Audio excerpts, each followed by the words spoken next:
ainda nutrindo no coração essa consciência do bom pastor que deu a vida pelas ovelhas, nós vamos agora abrir o texto da nossa reflexão nessa manhã. Nós continuamos aí procurando entender um pouco melhor o Evangelho de Marcos. E hoje nós já estamos, nós podemos olhar já para o capítulo de número 6 do Evangelho de Marcos. Marcos, capítulo 6, versículo 30. Semana passada a gente falou sobre o mal resolvido, um homem mal resolvido, Herodes Antipas. E hoje a gente vai falar sobre um outro tema, à luz do texto que se inicia no versículo 30 do capítulo 6 do Evangelho de Marcos. Diz assim: voltaram os apóstolos à presença de Jesus e lhe relataram tudo quanto haviam feito e ensinado. E ele lhes disse: vinde repousar um pouco, à parte, num lugar deserto, porque eles não tinham tempo nem para comer, visto serem numerosos os que iam e vinham.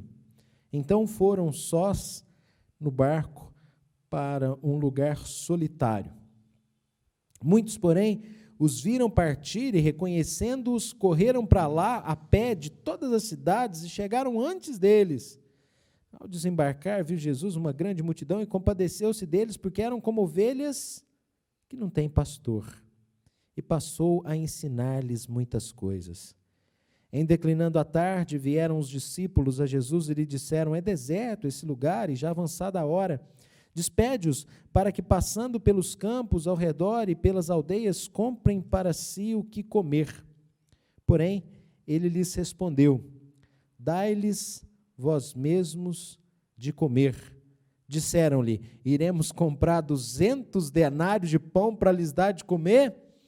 E ele lhes disse: quantos pães tendes? E de ver. E sabendo eles, responderam: 5 pães e 2 peixes. Então Jesus lhes ordenou que todos se assentassem em grupos sobre a relva verde, e o fizeram, repartindo-se em grupos de 100 em 100, de 50 em 50. Tomando ele os 5 pães e os 2 peixes, erguendo os olhos ao céu, os abençoou, e partindo os pães, deu-os aos discípulos para que os distribuíssem, e por todos repartiu também os 2 peixes. Todos comeram e se fartaram, e ainda recolheram 12 cestos cheios de pedaços de pão e de peixe. Os que comeram dos pães eram 5.000 homens. Amém.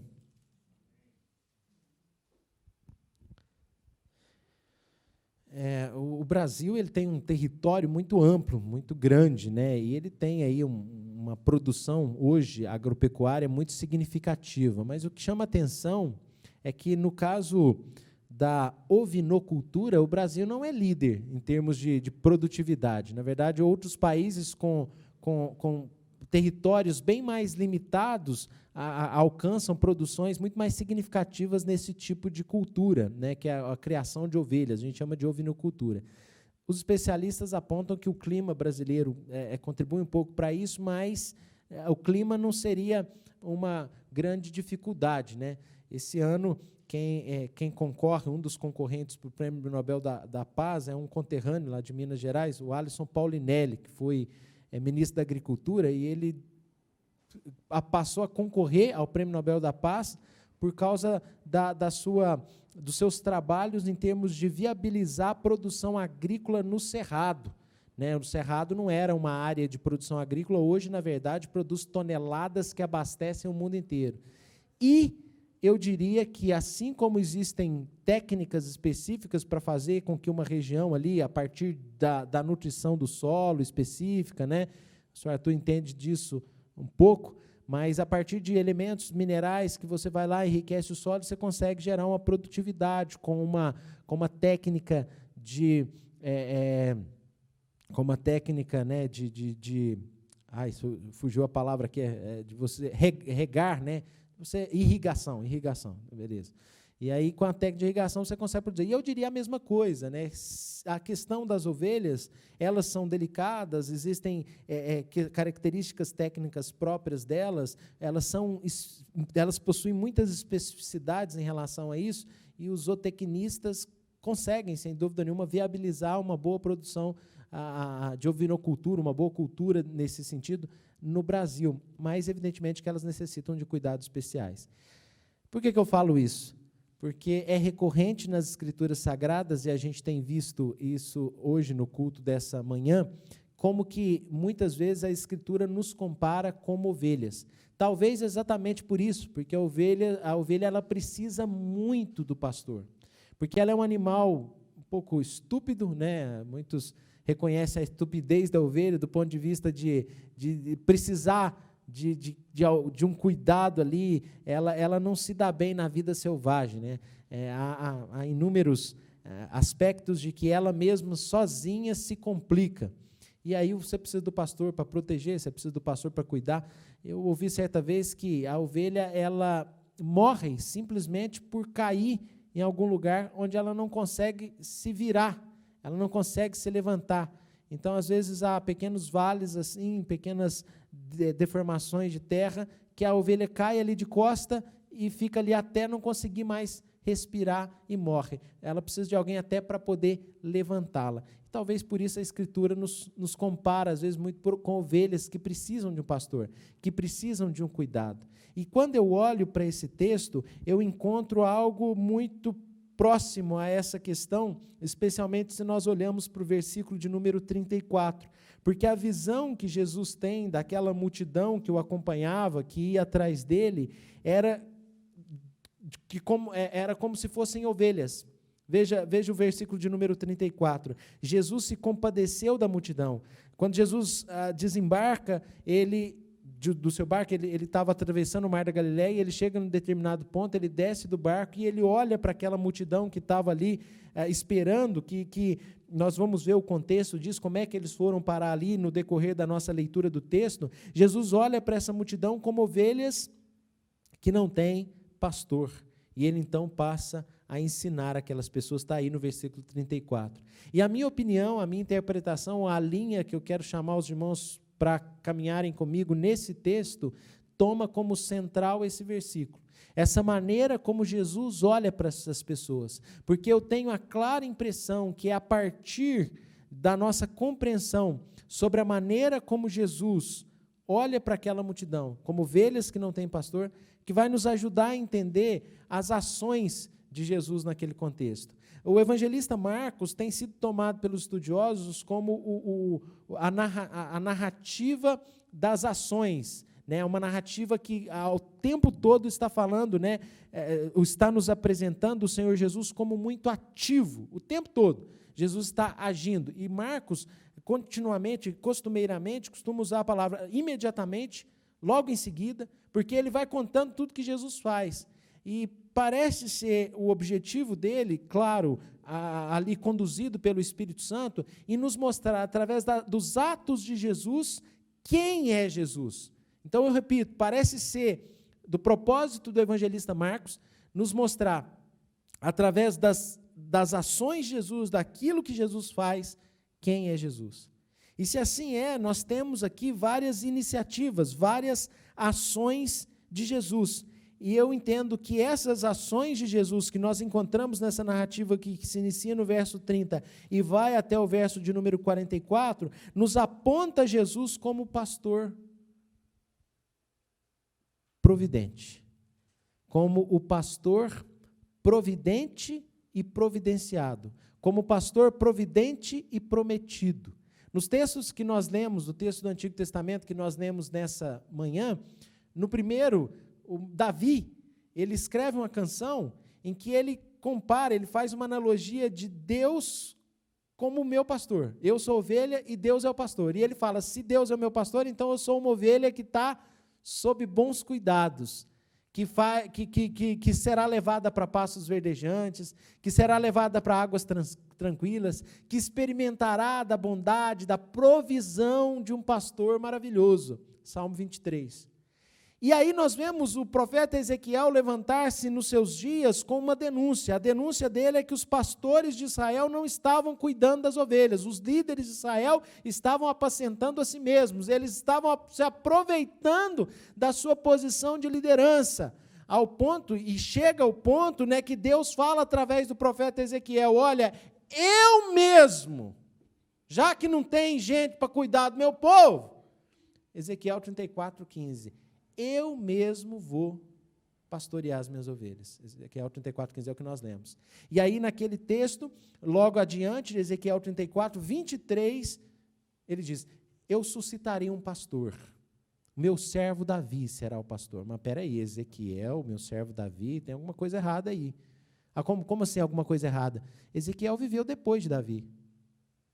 Ezequiel não viveu antes de Davi. Então, como é que eu suscitarei o meu servo Davi? Evidentemente que está apontando para uma linhagem de Davi, que é a linhagem ali da tribo de Judá. Então, alguém ligado a Davi iria ser esse pastor que Deus levantaria. Agora, não bastasse tudo isso, você lê um texto maravilhoso, interessantíssimo, de Números, capítulo 27, mais precisamente, Números está lá no começo da Bíblia, né? Você tem Êxodo, Levítico, Número, ainda no Pentateuco. Livro de Números, capítulo 27, já lhes informo os versículos. Números, capítulo 27.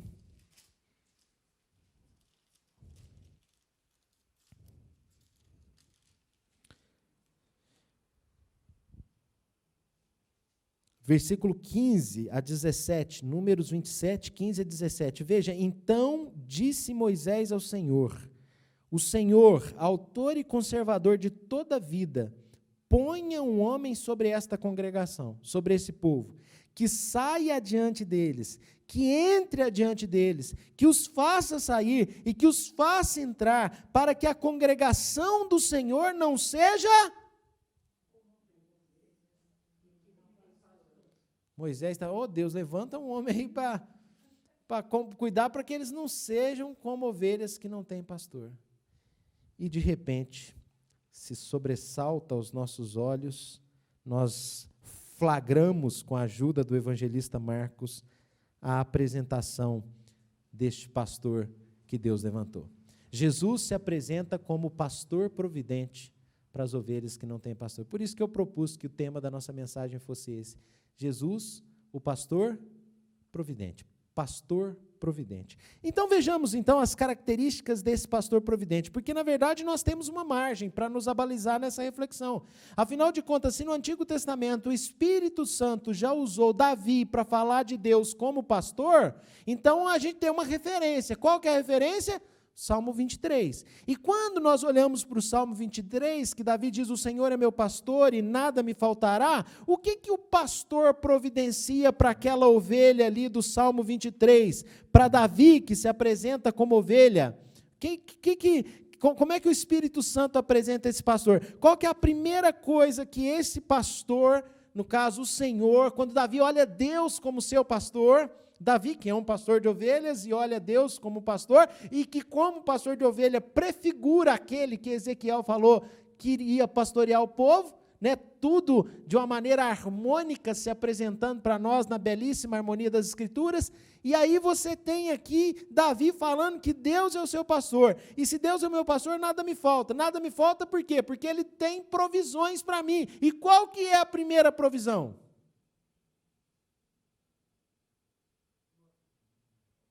Salmo 23, o Senhor é meu pastor, nada me faltará. Ele me faz repousar, deitar, depende da versão. Então veja, se Deus é o meu pastor, eu não tenho falta de nada, porque em primeiro lugar eu tenho uma provisão de descanso. Ele me faz repousar em pastos verdejantes, leva-me para junto das águas de descanso. Então olhemos aqui para o texto de Marcos capítulo 6, olha só. Voltaram os apóstolos à presença de Jesus e lhe relataram tudo quanto haviam feito e ensinado. Eles voltaram por quê? Porque nós já falamos aqui em abordagens passadas, quando nós passamos pelos versículos 7 a 13 desse capítulo, sobre uma missão que foi dada para os apóstolos. E os apóstolos cumprem essa missão e voltam para Jesus trazendo um relatório. Quando eu olho para esse texto, sabe o que eu lembro? Eu lembro da obrigação que nós, ministros presbiterianos, temos todo fim do ano. A gente tem que preencher um relatório e levar para o presbitério. Lá no relatório, você tem que colocar quantas pregações você fez, quantas santas ceias você ministrou, quantos batismos você fez, quantas profissões de fé você conduziu, quantas reuniões do conselho você presidiu, quantos ofícios fúnebres você fez. Quer dizer, todas as atividades corriqueiras comuns do pastor. Então, você faz um relatório e preenche. E aí eu vou descobrir que o presbitério de Cafarnaum já exigia relatório, né? O negócio já está lá atrás, porque eles vieram para Jesus apresentando, relatando tudo quanto haviam feito, tudo quanto haviam ensinado, a partir da missão que Jesus tinha dado para eles, nos versículos 7 a 13. E agora eles vêm e relatam tudo que eles haviam feito e ensinado.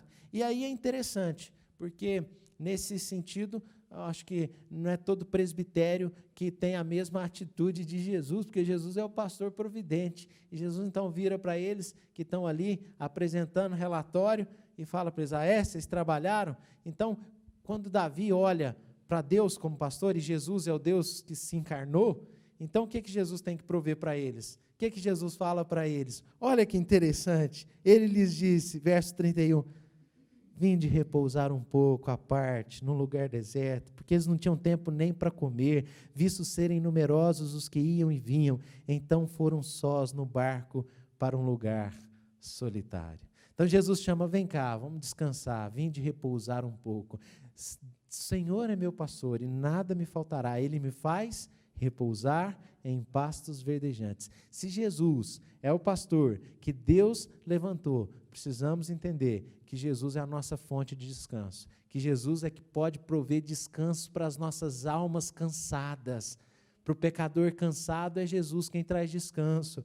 Não é sem motivo que ele diz lá em Mateus 11, 28, vinde a mim, todos que estáis cansados e sobrecarregados, porque eu vos aliviarei. Tomai sobre vós o meu jugo, porque o meu jugo é suave, o meu fardo é leve. Chega de ficar carregando fardo e pressões do mundo, porque comigo vocês não têm pressão nenhuma, eu perdoo o pecado de vocês, eu morri por vocês, eu dei a minha vida por vocês, nenhuma condenação há para os que estão em mim, em Cristo Jesus. Ou seja, vem repousar, vem descansar em mim. Eu ouvi um pensador dizer, um intelectual, né, um intelectual brilhante, conhecedor de literatura, de filosofia, e ele fala, eu já li Cícero, eu já li Agostinho, eu já li Platão, eu já li Aristóteles, mas eu nunca li em lugar nenhum de tudo que eu li, alguém que chegasse e falasse assim, ó, vinde a mim os que estáis cansados e sobrecarregados, porque eu vos aliviarei. Eu nunca li isso em lugar nenhum, eu nunca vi ninguém que fale isso. Só o Filho de Deus pode falar isso, e só o Filho de Deus pode oferecer isso, e só para nós está prometido um descanso eterno. Então, nessa manhã do dia do Senhor, através da palavra do Senhor, eu venho convidar os irmãos a pensarem mais sobre o descanso que nós podemos ter em Cristo Jesus, sobre o descanso que só Jesus pode trazer na sua alma pelo poder do Espírito Santo, que te acalma, que te apazigua, por aquele descanso que nos faz desligar, né, das pressões, das preocupações da vida, porque nós podemos de fato descansar no pastor providente. Quantas vezes você já se estressou, quantas vezes você já se complicou na sua vida por preocupações, por medo, por sentir, agora vai faltar, agora o boleto vai vencer, agora não vai dar, quando na verdade a Bíblia nos apresenta o nosso Deus como providente, o pastor que cuida de nós, porque se Ele é meu pastor, eu não vou ter falta de nada. Deus vai prover. Nós somos chamados a confiar no pastor providente. E Jesus se apresenta então como esse pastor providente, que assim como o pastor, à luz, nos olhos de Davi, provê descanso, Jesus é aquele que te convida, vem descansar em mim. Na semana passada, no culto de domingo passado, o Donizete cantou uma canção aqui. Donizete, o grupo de música, evidentemente, né? Citei Donizete porque a voz dele se ressaltou, era ele que estava na frente do negócio. E aí ele cantou, não tenha sobre ti um só cuidado qualquer que seja. Porque a semana inteira com o cântico na minha mente, me ajudando. Não tenha sobre ti um só cuidado qualquer que seja, porque somente um seria muito para ti. Um cuidado só é demais para você. É meu, somente meu, todo o trabalho. O teu trabalho é descansar em mim. Quando que a gente vai pôr isso em prática, hein? A gente não põe, a gente ouve, mas a gente não põe. É meu, somente meu, todo o trabalho. Não temas quando, enfim, tiveres que tomar decisão. Entrega tudo a mim, confia de todo o coração. É meu, somente meu, todo o trabalho. O teu trabalho é descansar em mim. Vinde a mim os que estáis cansados e sobrecarregados. Por que ficar carregando esse peso, como se você fosse responsável? Eu sou responsável pela sua vida, eu cuido da sua vida, você é minha ovelha, você não é ovelha sem pastor. Jesus viu aquela multidão e olhou para elas com compaixão, veja, ele se compadeceu, verso 34, porque eram como ovelhas que não tinham pastor, mas ele se apresenta como pastor providente para esse povo, e nós somos o rebanho do seu pastoreio. Nós precisamos crer que Ele provê para nós o descanso que nós precisamos, descanso para as nossas almas. Vem descansar em mim. Pela fé, podemos descansar no cuidado, podemos descansar no Senhor, podemos descansar na esperança do próprio descanso eterno. Mas se nós olhamos para Davi, que comparou Deus como um pastor e que diz que o pastor, que é Deus, provê descanso, faz repousar, leva-me para junto das águas de descanso, nós vemos que Davi, além disso, traz uma outra característica de Deus, como ele vê Deus como pastor, e a gente sabe que o Espírito Santo está revelando através de Davi características de Deus como nosso pastor, e Davi diz que, além de me levar para as águas de descanso, além de me fazer repousar, Davi diz que ele guia-me, ele refrigera a minha alma, ou seja, ele alcança de algum modo a minha alma, ele alcança a minha alma, e ele guia-me pelas veredas da justiça por amor do seu nome. Ele alcança a minha alma. Ele refrigera a minha alma. Eu me lembro do Salmo 19. O Salmo 19 diz que os céus proclamam a glória de Deus, o firmamento anuncia as obras das suas mãos, um dia discurso outro dia. Quer dizer, os céus proclamam a glória de Deus. Você olha para a natureza, você vê que ela revela a glória de Deus, ela revela Deus. Você olha para a beleza da criação, você se encanta com a beleza de Deus ali expressa. Mas o Salmo 19, quando chega no versículo 7, depois do versículo 1 ao 6, ele fala sobre a criação, o sol, que como noivo sai dos seus aposentos, percorre todo o céu e se põe lá, e isso mostra Deus cuidando de tudo, e isso mostra a glória de Deus, a presença de Deus na criação. Não é possível que isso é obra do acaso, não faz sentido. E Davi, então, no verso 7 do Salmo 19, diz assim, a lei do Senhor é perfeita, e faz o quê?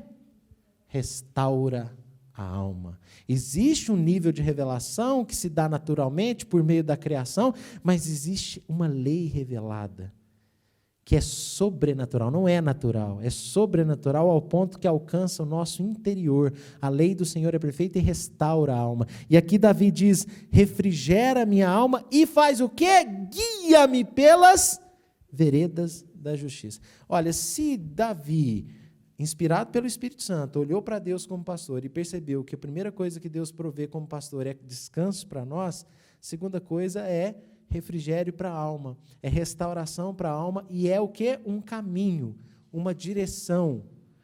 Aí você olha para o texto, meus irmãos, que diz que Jesus saiu, né, com os seus discípulos, ele fala, vamos descansar, vem descansar um pouco, e eles foram a sós no barco, né, para um lugar solitário. Então eles entram no Mar da Galileia para procurar ali uma margem tranquila, vamos descansar. Ali vão desfrutar da presença de Cristo com ele descansando. Só que o povo viu aquilo, veja o verso 33, viram, né, partir, reconheceu e correram para lá a pé de todas as cidades e chegaram antes deles ainda. Imagine só, Jesus está entrando aqui no Mar da Galileia, o povo sai correndo aqui na beira, às margens, e calcula, olha, está indo naquela direção. E quando eles chegam ali, é quando acontece aquele episódio que está sendo norteador para a nossa reflexão. Que eles chegam ali, vamos descansar agora, e o que acontece? Já está todo mundo lá, o povo chegou primeiro que eles. E aí Jesus olha para aquela multidão que saiu correndo. Imagina que eles estão ali, Todo mundo correu. Às vezes a meninada chegou primeiro, na frente dos pais, né? Assim mesmo, eles vão na frente e tal. Vai lá, corre lá. E vai a meninada primeiro. Chegou todo mundo lá e tal, correram, empoeirados, né? Uma região que a gente sabe que é seca. E eles chegam lá, e está todo mundo lá, ansioso, esperando Jesus chegar. E Jesus, diante daquilo, vê os discípulos cansados, os apóstolos cansados da missão, olha para aquela multidão, cansada também, esbaforida de correr nas margens do Mar da Galileia para encontrar com eles. Jesus olha para isso tudo, vê discípulos cansados, vê a multidão cansada e vê esse desejo da multidão de quê? De aprender, porque ele estava ensinando. Vê esse desejo da multidão de quê? De ter ali um milagre, porque ele estava curando. E essa multidão está ali desejosa, necessitada de cuidado. Por que eles estão necessitados de cuidado? Por quê? Os líderes de Israel não pastoreavam a si mesmos. Os escribas e fariseus, como a gente percebe nas narrativas do Evangelho, não tinham cuidado com o povo. Na cadeira de Moisés, Mateus 23, Jesus diz, na cadeira de Moisés se sentaram os escribas e fariseus. Fazei tudo o que eles vos dizem, mas não os imiteis nas suas obras, porque eles falam e não fazem e não praticam. Mateus capítulo 23. Então eles só falam bonito, mas eles não cuidam. E pior que a gente vê muito disso, né? A gente vê muito disso. Tem muita gente que fala bonito demais, pastores, conferencistas, que estão aí de evento a evento, em termos de congressos e tal. E é uma beleza, retórica, uma palestra, né, e tal. Mas será que já passou madrugadas aí ao lado de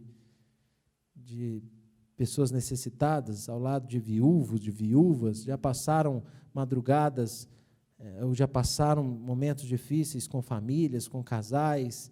Eu não estou criticando aqui o pastor, que Deus use todos os pastores, mas aqui Jesus ou a Bíblia nos mostra que haviam ali líderes que falavam bonito na sinagoga, mas não cuidavam do povo. E esse povo, por isso que esse povo está precisando, não só de conversa bonita, mas de cuidado, E aí eu entendo que o ministério pastoral envolve isso, cuidado, o enfermo, socorrer o necessitado, socorrer o que está passando por urgências. E aí, Senhor Jesus vê aquela situação, compadeceu-se deles, porque eram como ovelhas que não têm pastor, verso 34, e Jesus passou a fazer o quê? Ensinar-lhes, está aí no verso 34. Davi falou, guia-me pelas veredas da justiça. Jesus é o pastor providente, que provê descanso. Jesus é o pastor providente, que provê ensino, direção, caminho. Jesus, então, dá direção para aquela multidão, mostrando a vontade de Deus para aquela multidão, ele ensinava sobre a vontade de Deus. Jesus, então, está aqui provendo ensino para aquela multidão.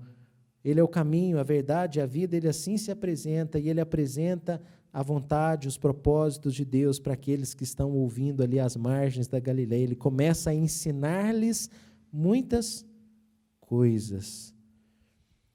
Pastor providente que provê ensino. Nós não podemos encontrar em nenhum outro lugar a verdade está somente em Cristo. O ensino, a sabedoria está em Cristo. Nós sabemos que o escritor de Provérbios personifica a sabedoria. E os estudiosos que buscam no Antigo Testamento evidências messiânicas percebem que muitas descrições de Provérbios sobre a sabedoria, está lá no livro de Provérbios, que vale muito a pena a gente ler, né? Provérbios. Essa semana até foi assunto no grupo dos jovens da igreja, né? A Steph publicou lá um vídeo de alguém que fala assim, eu fiquei rico lendo a Bíblia, né? Um investidor, né?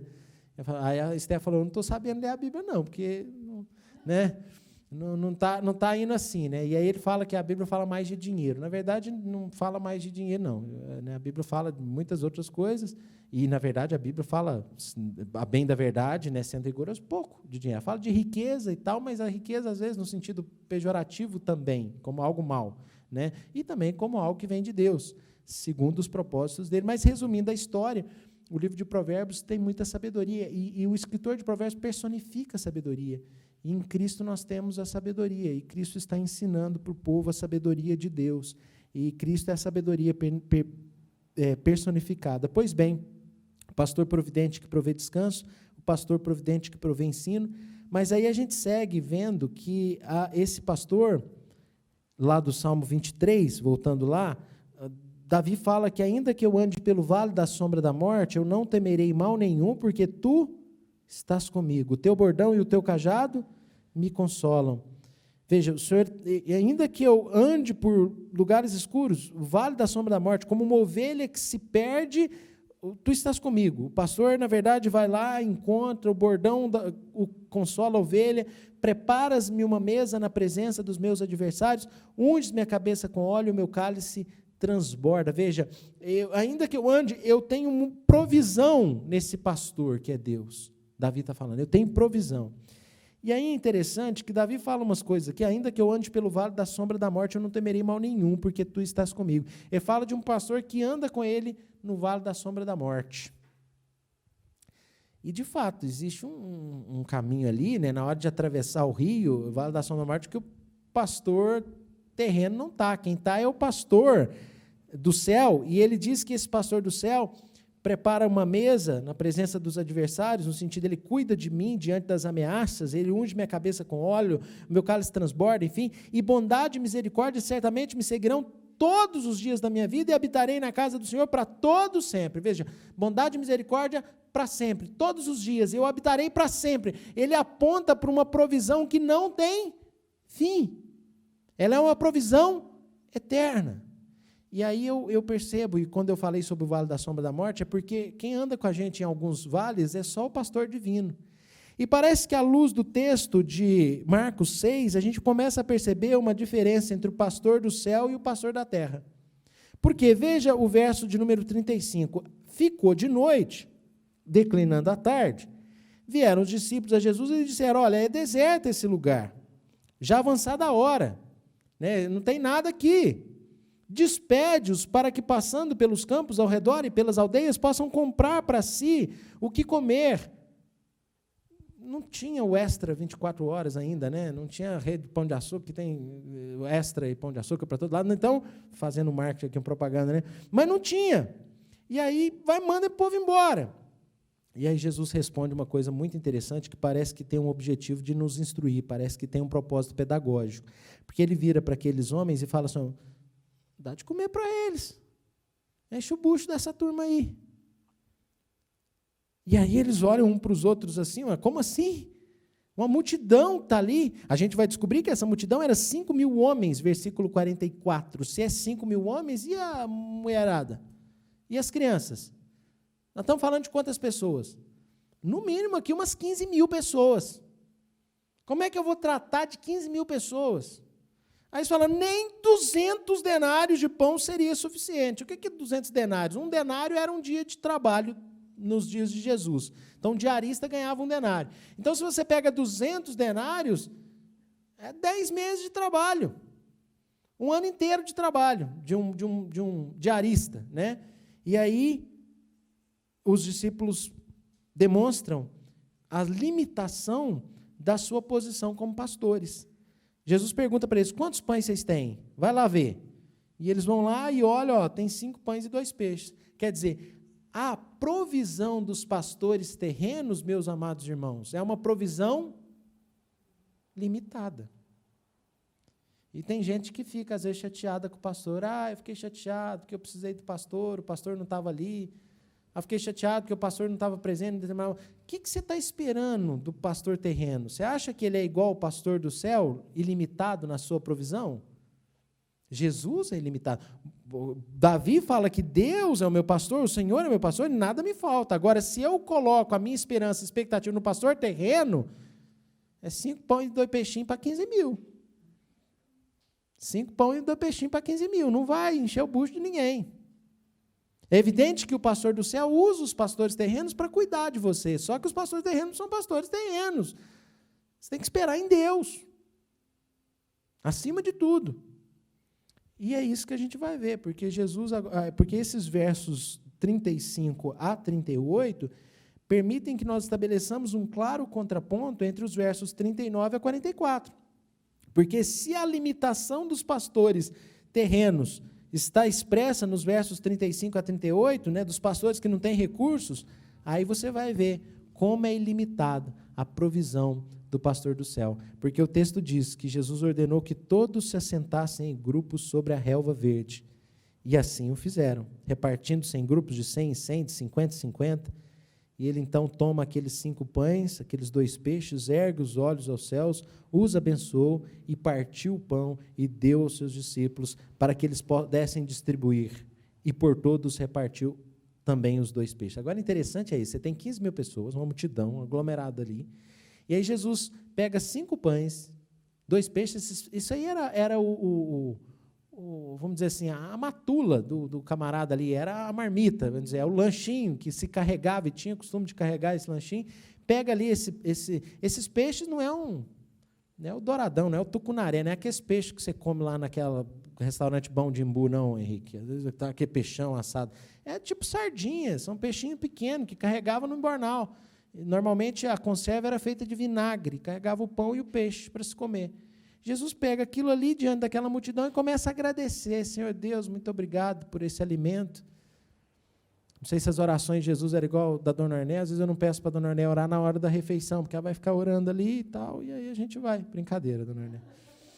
Não, porque as orações da Dona Orné é robusta, ela vai falar de Abraão, Isaac, Jacó e tal, brincadeira, mas é a robustez da fé da nossa querida irmã. E aí, eu fico escolhendo, na hora de orar, antes da refeição, eu fico escolhendo. Deixa eu ver aqui, aquele que vai só, faça mal, faça bem, em nome de Jesus, amém, né? Mas aí, voltando à nossa questão, Jesus está ali agradecendo pelo pão e pelo peixe. Os discípulos olham assim, ó, Senhor, obrigado por esse alimento que o Senhor nos dá. Como assim? Não tem alimento, né? Mas aí eles começam a repartir aqueles pães lá e, de repente, já tem que pedir, traz um cesto aí, porque o negócio está aparecendo e a provisão está diante deles e aquele que é o pastor que prepara uma mesa na presença dos adversários está preparando a mesa para o seu povo. Eu os alimentarei nos montes de Israel, era a profecia de Ezequiel. Eu mesmo vou apacentar e eu vou alimentar as minhas ovelhas. E as ovelhas estão sendo alimentadas por Jesus Cristo. Veja que o texto diz que todos comeram, verso 42, e se... Irmãos, a provisão que nós podemos ter em Deus é uma provisão sem limites. Então, quando a gente fica aí perdido, quando a gente fica preocupado, quando a gente fica inquieto, a gente está sendo incrédulo, porque Deus tem provisão para todos nós. Nós somos ovelhas do seu pastoreio, o nosso pastor é Deus, e se o Senhor é meu pastor... Se o Senhor é meu pastor, nada me faltará. Ele vai ter provisão, porque Ele é infinito na sua provisão. Desfrutarei todos os dias da minha vida, habitarei na casa do Senhor para todo sempre, porque não tem limites. Bondade e misericórdia me seguirão todos os dias. Não tem limites na provisão do pastor. E aqui a gente vê, todos comeram e se fartaram. Se fartaram. Oh, não, chega, já estou satisfeito. Tá bom, enchi a barriga. Não é só cada um comer um pedacinho, não. Todo mundo comeu, não quer mais pão nem peixe. Não aguento mais. Irmãos, é interessante que o texto diz no verso 43 que 12 cestos foram recolhidos de pedaços de pão e de peixe. 12 cestos. Quantos são os apóstolos? Cada um segurando um. Olhando assim, falando assim, ixi, mas como é que nós é miserável, hein? Estava preocupado em achar 200 denários, para que cada um olhe e cada um de nós também olhe isso e percebamos a limitação dos pastores terrenos. A provisão do pastor ilimitado na sua providência está nas mãos dos pastores limitados. Não se decepcione com os pastores da terra, porque você vai se decepcionar se você pôr expectativas que são irreais, eles não têm. Com a graça de Deus, eles podem trazer até você a provisão, mas você que precisa encontrar aquela provisão que é na relação sua com Jesus. Existe uma relação sua com Jesus que não vai ser por meio do Lucas. Eu não sou mediador, há um mediador entre Deus e os homens, e o nome dele não é Lucas Rezende. Paulo foi muito claro em Romanos, há um só mediador entre Deus e os homens, e o nome dele é... Pronto. Jesus Cristo é o mediador, não o Lucas Rezende, não... Deposite sua esperança no cuidado dos pastores e na limitação dos pastores terrenos, porque a gente fica igual bobo segurando o cesto que vem de Deus. Não tinha nada, mas agora cada um olha ali e fala assim, nossa, como é que nós somos limitados, olha o que o pastor prover. Precisamos esperar em Deus. Ontem o assunto da nossa reunião de jovens caminhou para isso, esperar em quem Deus é. Não caminhar pelas nossas limitações, mas sempre na expectativa de quem Deus é. E isso vai nos levar para uma outra dimensão de vida. Agora, é bonito falar isso tudo, mas quantas vezes, meus irmãos, eu fiquei segurando o cesto assim com cara de bobo, diante da provisão de Deus, eu não confiei, eu não acreditei. O teu trabalho é descansar em mim. O verso de número 44 diz que os que comeram dos pães eram 5.000 homens. Nós já mencionamos essa quantidade de pessoas que experimentaram a provisão do pastor. Eu acho que as aplicações estão muito claras desse texto. Eu acho que o objetivo do autor é nos mostrar que Jesus é o pastor que foi prometido em Ezequiel, capítulo 34, 15. Eu mesmo vou apacentar as minhas ovelhas. Jesus é o pastor que foi prometido, ao meu servo Davi suscitarei, ele vai pastorear. Jesus é a resposta da oração de Moisés, disse Moisés ao Senhor, levanta um pastor para que essas ovelhas não sejam sem pastor. Jesus é o pastor que Deus proveu para você e não tinha pastor melhor que que o Pai pudesse prover para cuidar de você, ovelha. E aí eu repito o que Ezequiel disse no último versículo do capítulo 34 que a gente leu, que vós sois homens. Vocês são minhas ovelhas. Vocês, homens, são minhas ovelhas. Para que ninguém confundisse o que Deus estava falando, talvez Ezequiel. Sabe por quê? Porque a ovelha é estúpido. Ovelha é burra. E nós somos estúpidos e burros espiritualmente. A gente não entende a graça, a bondade, a misericórdia de Deus que seguem a nossa vida. Há uma promessa de um Deus fiel e verdadeiro. Para de sofrer. Não que você vai ficar rico. Não é esse pare de sofrer que a gente vê por aí que acabou todos. Não. Pare de sofrer que tem gente para cuidar de você no vale da sombra da morte.